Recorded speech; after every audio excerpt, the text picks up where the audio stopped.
Hello everyone, সকলকে welcome জনাইছো YouTube channel happy home আসামলৈ। মোৰ নাম শ্ৰী ভৱেশ ৰয় আৰু আজিৰ ভিডিঅ'টিত আমি ডিসকাস কৰিম যোৱা জানুৱাৰী মাহত হৈ যোৱা গ্ৰেজুৱেট টিচাৰৰ কাৰণে টেট কাম ৰিক্ৰুটমেণ্ট টেষ্টৰ কাট অফ সম্পৰ্কে। আৰু ইতিমধ্যে আপোনালোকে গম পাইছে যে টেট কাম ৰিক্ৰুটমেণ্ট টেষ্টৰ ৰিজাল্ট অহা মে মাহত দিয়া হ'ব বা মে মাহত দিব বুলি চৰকাৰৰ ফালৰ পৰা ঘোষণা কৰা হৈছে। এতিয়া যিয়ে নহওক এই যিটো গ্ৰেজুৱেট টিচাৰৰ যেটো ৰিজাল্ট বা গ্ৰেজুৱেট টিচাৰ কাট অফ এই সম্পৰ্কে সকলোৰে মনত এটা চিন্তা হৈ আছে বা সকলোৱে এই বিষয়টো আলোচনা কৰি আছে। গতিকে আজিৰ ভিডিঅ'টিত মই আলোচনা কৰিম যে এই আমাৰ যেটো গ্ৰেজুৱেট টিচাৰৰ টেট কাম ৰিক্ৰুটমেণ্ট টেষ্ট হৈ গ'ল তাত কাট অফ মাৰ্কনো কিমান আহিব পাৰে। আৰু আজিৰ ভিডিঅ'টিত আমি অকল গ্ৰেজুৱেট টিচাৰৰ কাট অফ মাৰ্ক সম্পৰ্কে আলোচনা কৰিম। পিছত নেক্সট ভিডিঅ'ত আমি পিজিটিৰ কাট অফ মাৰ্ক সম্পৰ্কে ডিসকাস কৰিবলৈ চেষ্টা কৰিম। তো এইবাৰৰ যেটো টেট কাম ৰিক্ৰুটমেণ্ট টেষ্ট হৈছে এইবাৰ বাকি ইয়াৰ আগত যিবিলাক হৈ গৈছে তাতকৈ অলপ বেলেগ বা সময়ৰ লগত বহুতখিনি চেঞ্জেছ আহিছে। যেহেতু লাষ্ট আমাৰ সেকেন্ডাৰী টেট হৈছিলে বা মাধ্যমিক টেট হৈছিলে 2020, গতিকে যেহেতু প্ৰায় 5 বছৰৰ মূৰত অনুষ্ঠিত হৈছে তো চেঞ্জেছ ভালেখিনি আহিছে। গতিকে আমি সেই হিচাপতে আমি কাট অফটো ক্যালকুলেশন কৰিব লাগিব বা কাট অফটো আমি এটা আইডিয়া কৰিব লাগিব। তো এই ক্ষেত্ৰত মই কেইটামান পইণ্টৰ ওপৰত বেছ কৰি পেলাই মোৰ যেটো ধাৰণা হৈছে সেই কাট অফৰ ধাৰণাটো মই শ্বেয়াৰ কৰিব ওলাইছোঁ। আৰু ইয়াত আপোনালোকৰ লগত মোৰ যুক্তি নিমিলিবও পাৰে বা আপোনালোকে এগ্ৰি নহ'ব পাৰে, কিন্তু মই যেটো অনুমান কৰিছোঁ বা মই যেহেতু 2013ৰ টেটটো দেখিছোঁ, 2020 যেটো মাধ্যমিক টেট হৈছিলে সেই তাৰ ৰিজাল্ট সম্পৰ্কে তাৰ এপইণ্টমেণ্ট প্ৰচেছবিলাকো দেখিছোঁ। গতিকে মই যিখিনি দেখিছোঁ বা মই যিখিনি অবজাৰ্ভ কৰিছোঁ তাৰ ওপৰত বেছ কৰি পেলাই তাৰ লগতে এইবাৰ পৰীক্ষাৰ যিখিনি পইণ্ট সেইখিনি চিন্তা কৰি পেলাই বা সেইখিনি অলপ এনালাইজ কৰি পেলাই যেটো মই ভাবিছোঁ সেইখিনি আপোনালোকৰ লগত শ্বেয়াৰ কৰিম। ইয়াত যদি কিবা আপোনালোকৰ যদি পইণ্ট নিমিলে বা কিবা যদি আপোনালোকে কমেণ্ট দিব বিচাৰে কমেণ্ট দিব পাৰিব, বা আপোনালোকে যদি ভাবে যে আপুনি এইটো পইণ্ট ইনক্লুড কৰা নাই তেতিয়াহ'লে আপোনালোকে কমেণ্ট কৰি পইণ্ট আউট কৰি দিব। তো আহক এতিয়া আমি এইবাৰৰ পৰীক্ষাৰ যেটো মেইন যিকেইটা কেৰেক্টাৰ সেইকেইটা আমি চাওঁ। প্ৰথমতে এইবাৰৰ পৰীক্ষাত প্ৰথমতে আমি চাম যে ডিফিকাল্টি লেভেলটো আগৰ পৰীক্ষাবিলাকতকৈ মানে হাই আছিল আৰু এইটো সকলোৱে জানে বা সকলোৱে স্বীকাৰ কৰিছে অলৰেডি। তো ডিফিকাল্টি লেভেল যেহেতু বেছি আছে সেইটো কাৰণে কাট অফ মাৰ্কটো কমাৰ সম্ভাৱনাটো আছে। নেক্সট আছে নেগেটিভ মাৰ্কিং। যেহেতু 140 মাৰ্কছত নেগেটিভ মাৰ্কিং আছে তো নেগেটিভ মাৰ্কিঙৰ কাৰণে নম্বৰ অলপ কমাটো স্বাভাৱিক কথা বা কাট অফ কমাটো স্বাভাৱিক কথা।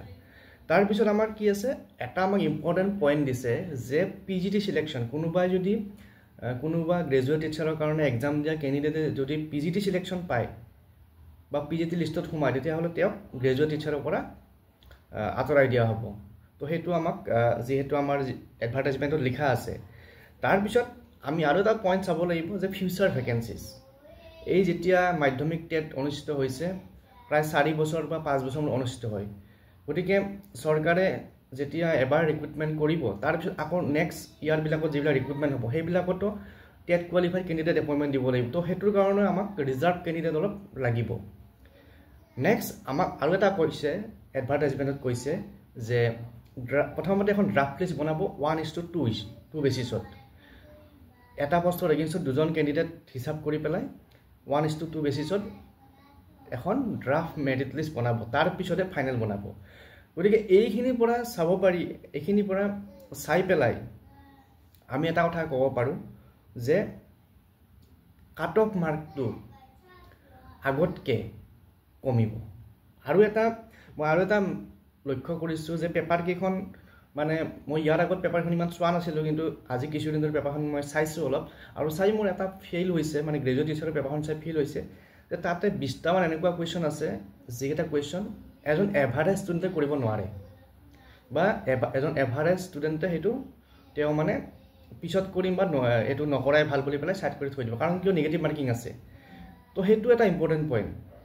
গতিকে এই গোটেইখিনি চাই মোৰ হিচাপত, আপোনালোকে কি কয় নাজানো, কিন্তু মোৰ হিচাপত মই ভাবিছোঁ যে এইবাৰ যেটো গ্ৰেজুৱেট টিচাৰৰ কাট অফ মাৰ্ক সেইটো হ'ব আমাৰ জেনাৰেল কেটেগৰীৰ কাৰণে 55%। এয়া মোৰ ধাৰণা, হয়তো ইয়াতকৈ বেছি যাব নালাগে, কমিব পাৰে, কিন্তু মোৰ হিচাপত বেছি যাব নালাগে। কাৰণ কিয় এইবাৰ ভালেকেইটা পইণ্ট আছে কাট অফ কমাৰ। নেক্সট জেনেৰেলৰ কাৰণে হ'ল আমাৰ 55% আৰু 55% ইকুৱেল টু টোটেল মাৰ্ক হ'ব 77। 140ৰ 140ৰ 55% হ'লে টোটেল মাৰ্ক হ'ব 77। আৰু ৰিজাৰ্ভ কেটেগৰী মই বাকী কেটেগৰীৰ মানে OBC SC এনেকৈ ভাগ নকৰোঁ, জাষ্ট ৰিজাৰ্ভ কেটেগৰী, তাতে OBC SC ST এইবিলাক সোমাব। তো ৰিজাৰ্ভ কেটেগৰীৰ কাৰণে আমি ধৰিব পাৰোঁ 50%। তো 50% যদি হয় তেতিয়াহ'লে মাৰ্ক হ'ব 70। তো 140ৰ 70 আৰু 50%। তো এইখিনি হ'ব এইবাৰ গ্ৰেজুৱেট টিচাৰৰ কাট অফ মাৰ্ক। আৰু এই গ্ৰেজুৱেট টিচাৰৰ কাট অফ মাৰ্ক 55% পোৱাটো জেনেৰেল কেটেগৰীৰ কাৰণে এইটো ধেমালি নহয়। কাৰণ কিয় ইয়াত নিগেটিভ মাৰ্কিঙো আছে, ইফালে ডিফিকাল্টি লেভেলো আছে, আৰু বাকী কণ্ডিশ্যনবিলাকতো আছে। গতিকে মোৰ হিচাপত এইবাৰৰ কাট অফ মাৰ্কটো যাব লাগে 55% ফৰ জেনেৰেল কেটেগৰী আৰু 50% ফৰ ৰিজাৰ্ভ কেটেগৰী। আৰু ইয়াৰ লগতে আৰু এটা কথা আছে যে এইবাৰ ভেকেঞ্চি পৰিমাণো বেছি। ইয়াৰ আগত ভেকেঞ্চি কম আছিল, ইমান 8230টা ভেকেঞ্চি নাছিল গ্ৰেজুৱেট টিচাৰ একেলগে। কাৰণ এইবাৰ ভেকেঞ্চি এইটো কাৰণে বাঢ়িছে কাৰণ কিয় মেথমেটিক্সৰ কাৰণে এক্সট্ৰা পষ্ট ওলাইছে, তাৰ লগতে গভৰ্ণমেণ্ট স্কুলৰ পষ্টখিনি আছে। গতিকে গোটেইখিনি মিলাই গ্ৰেজুৱেট টিচাৰৰ ভেকেঞ্চি আছে 8230, আৰু ইন ফিউচাৰটো আৰু ভেকেঞ্চি আহিবই। তো এইখিনি এনালাইচিছ কৰি মই এইখিনি কথাই লাষ্টত মানে নিজকে এটা কনক্লুজনত আনিছোঁ যে জেনেৰেল কেটেগৰীৰ যাব পাৰে 55% আৰু OBC 50%। গতিকে আজিৰ ভিডিঅ'ত এইখিনি আপোনালোকৰ লগত শ্বেয়াৰ কৰিলোঁ। আপোনালোকে যদি কিবা কমেণ্ট কৰিব বিচাৰে বা আপোনালোকে যদি ভাবে যে কিবা এটা পইণ্ট মিছ হৈছে, কোনোবাটো পইণ্ট ভুল হৈছে, তো আপোনালোকে কমেণ্ট কৰি জনাব পাৰে। তো পুনৰ লগ পাম নেক্সট ভিডিঅ'ত। যদি চেনেলটো ছাবস্ক্ৰাইব কৰা নাই ছাবস্ক্ৰাইব কৰি ল'ব। আজিলৈ এৰিছোঁ, থেংক ইউ।